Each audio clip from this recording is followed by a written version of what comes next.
We're in the 2023 Nissan Z. It's nighttime. We're going to drive this at nighttime, but I'm also going to show you the exterior and interior lights, break it down a little bit. This vehicle is stunning. So let's turn on the flashers so you get an idea of what those look like. Nice LED amber turn signals on the mirror. It's a nice wide array of LEDs. Sometimes they're just a little too narrow, but it's nice and visible from there. And when you have the nighttime lights on, only the amber turn signal on the top flashes. This is your low beams. Your high beams are on the inside as well. The headlights here are an homage of one of the early Nissan Zs over in Japan, and the design of them is really cool, really striking. The whole design of the car is just stunning, beautiful. It feels like the second generation Nissan 300ZX tied in with like the 350Z, two of my favorite Z cars. And then the taillights are the highlight for me. I love the throwback to the second gen 300ZX, that you had that twin turbo V6, which again, we have a twin turbo V6 inside the Z. I love the oblong shapes back there and the turn signals. It'd be cool if the turn signals also had this sort of oval nature to them. They're still super bright and they are pretty cool, but let's go ahead and drive. We also have this little reflector here on this side, but let's get on the inside. As much as I love to look at this car, it's more fun to drive than to look at a car. So let's get buckled in, turn the hazards off. There we go. And check out, I love the gauges here for PSI, RPMs of the turbo, as well as your battery voltage. They're super cool. I love how they're angled straight at the driver and that they're focused and kind of like a showcase at night as well as the day. We have a couple lights up here, super bright. I turned that off quick because I don't want to get blinded by them. The screen here is great. I love Nissan software, very easy to use, and I love how it's just yeah, it's plenty big in this vehicle with only 2 seats. Traditional climate control here with the knobs, the rotary dials, very old school, and they're illuminated pretty well. We also have illumination over the USB-C, USB-A, start stop. You also have your different driving modes, sport and standard. The shifter, unfortunately, it's not the 6-speed, but we do have some nice illumination on the shifter. Heated seat buttons are illuminated, your trunk button's illuminated, and check this out. There's a adjustable armrest here, and we have illumination inside the cup holders, but it doesn't stop there. Check out the Nissan Z skid plate here. That's one of my favorite things about the nighttime of this vehicle. It looks super cool. And there's a little dial down here to play with ambient lighting. So I can turn them off, which I just did, and you can see the cup holders are now not illuminated, but I turn it on. And I can also change the light color, which honestly, I can't tell. Like the green is one of the more noticeable colors, but for the most part, I guess blue's kind of cool. And you can see blue maybe shining off the Z emblem on the mat. It also illuminates the feet. So if you look at my feet, we have a nice illumination. Blue, purple is kind of hard to see. There's a bunch of different colors, but I think I like, if I can find it, I like the red. I like the red because I have a nice two-tone black and red interior, but it's good to have choice. I like it, and it's not overdone. And unfortunately, there isn't anything on the door for illumination other than just the window controls and the mirror controls. But let's go and drive the new Z. I'm so excited to have the Z this week because last week I had the manual Supra, which is it exceeded my expectations. It was more fun to drive than I thought it would be, because the automatic Supra, it's so fast and it just begs you to do stupid things. The manual Supra doesn't. I feel like you have more control over it. But let's get into the Z. It's 400 horsepower. Jeez, it started spinning the tires at like 60 miles an hour, so I got off the gas. This thing and it's cold out for Florida. What is it, about 50 degrees? And I have a tracking issue with this car, kind of like I did with the Q50 last week. Q50 shares a lot with this car from Infiniti. The engine, well, it's a detuned version of the engine, but yeah, like I feel like it drives very similarly. Like it's damped similarly. It just feels like I'm in a smaller space and a louder space. So I like how big the steering wheel is compared to the Supra that I drove last week as well. And let's throw this in the U-turns here. We also have paddle shifters in here. that I don't like. They're aluminum, they're nice, they're huge, they're really easy to play with.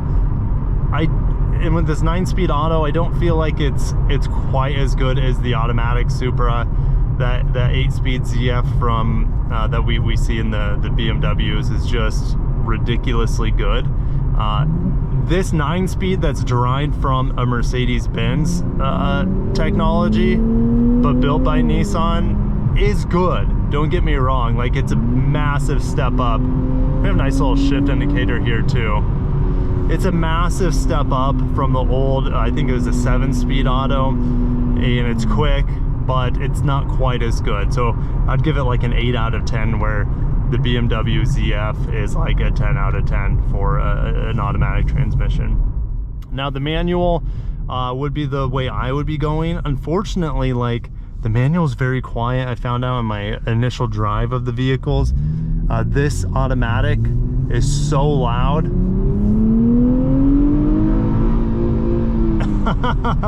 It's so loud that I wish we had a quieter exhaust setting in here. I'm not complaining about the noise. I think it sounds great, but if I don't want it to be loud and rambunctious all the time, I wish I didn't be stuck with it. And I guess maybe if you don't want a loud car, you can go with the manual, and then, I don't know, put in an aftermarket exhaust, then it'll just be loud as well. But yeah, that's the thing with the manual. It's so quiet that I would want to put an aftermarket exhaust on it. So I guess I feel like I can't be happy either way I go at this point.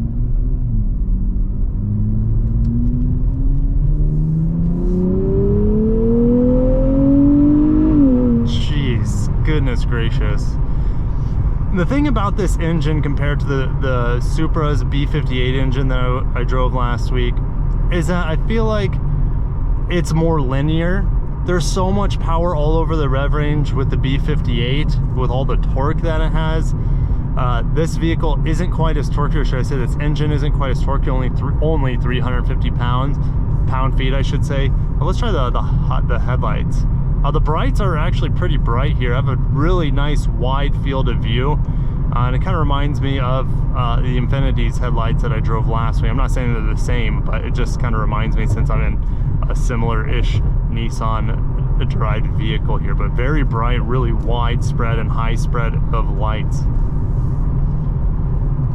But back to the engine, it feels more linear and it feels more exciting to rev this out to the really high RPMs, just because you have a more natural progression of power, which I actually prefer. But I think the engine in the Supra is overall smoother and has a more refined nature to it. They're both great. It's just my personal preference is the smoothness of that inline six that we have in the Supra. Something that's better in here compared to the Supra is the visibility. I feel like I can see a lot more. I'm not quite as like stuffed into a rocket ship sort of forward only view. I have good peripherals in here, and the blind spots to me don't seem to be as terrible. They're not good, but they don't seem to be as restrictive as the Supras. We also have this large rearview mirror that does take up a good amount of my forward space. It doesn't need to be that big because the rear glass is so small.